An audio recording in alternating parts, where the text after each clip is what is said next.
Hello again, friends.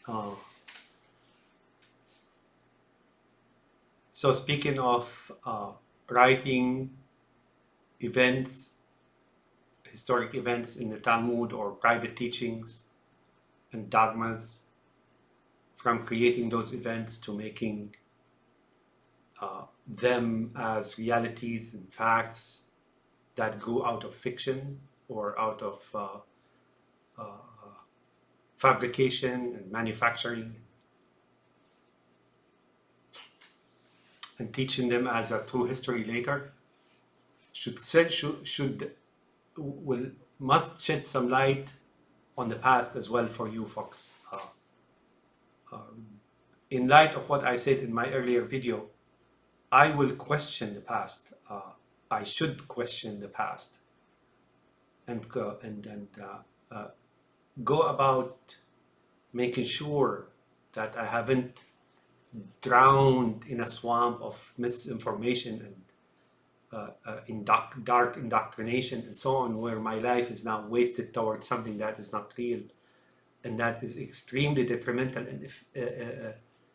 and harmful to others and history and myself and my nation and my people and which are humanity, right? Which are so I would really question that, and I want to make a mention of something that's how post-Stalinins are made.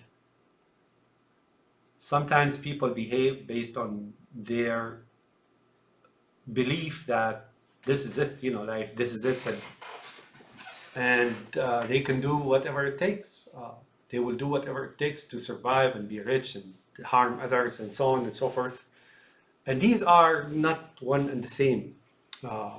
Some just basically take their fill, right or wrong, illegal or legitimate or illegitimate, or some people have this habit of harming others.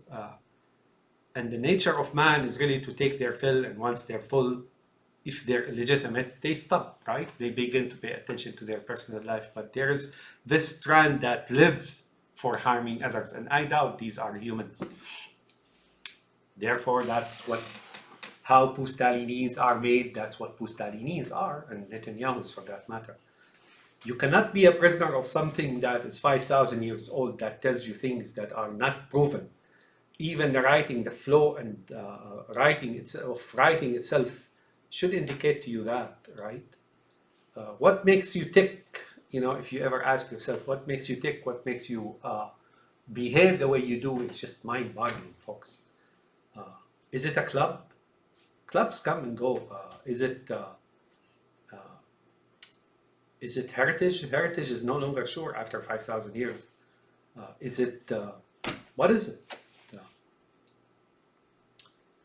So that's what I'm going to try to say is based on that very particular point that I made, that within the dogma itself, within the creed itself, that makes some certain part of it makes these events, fabricates them, drive them about, as bloody as it gets, and they in turn write it as a rule, as a law for their later generations.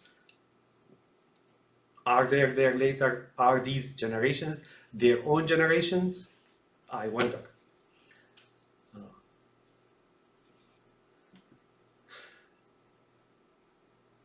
I really wonder.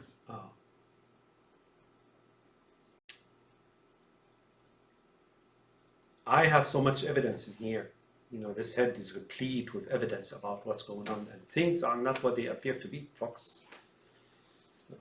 Things are not what they appear to be. Definitely not. No. Only if you have the evidence that I have in my head, you will begin to understand why history treats, changes and morphs and changes and meanders and changes and moves about and changes color and so on, and people and up and down, you name it, right? Only then you will begin to understand there's that hidden part of it that is consistent, that is coherent, that is inhuman, that's not human. Only when you begin to understand that is really when you begin to realize or explain the events of history. Well, if history existed. I'm going to give you an example. A computer, I work in the Unix business, right? My computing is programming and Unix systems and so on and so forth. There's something in the computer called file timestamp. There's a timestamp, not just one timestamp. There's like access time, blah, blah, blah. And when the computer is up, time is changing, right? But in the computer, if you really consider that seriously, there's no time. How do you know that this file has been so and so old? Is because it is stamped in the data itself. If you switch off the computer, right, there's no time. When it's running, the clock is running, it's like tick pulses and so on and so forth. But there's really, within the computer itself, there's no time.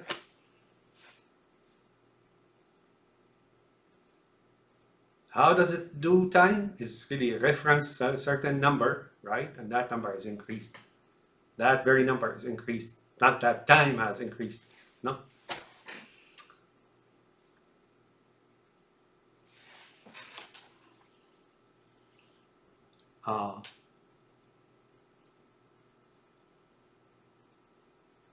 I hope you understand what I'm talking about in this video and the one before it and the one before it.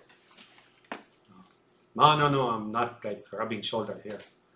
Like they say, those who are in charge and doing what they're doing, oh, F you, motherfuckers. I mean, pigs and monkeys, but nonetheless, at the end of the day, you're not what you told you are. You're human beings, just like everybody else. And I hope you wake up to it.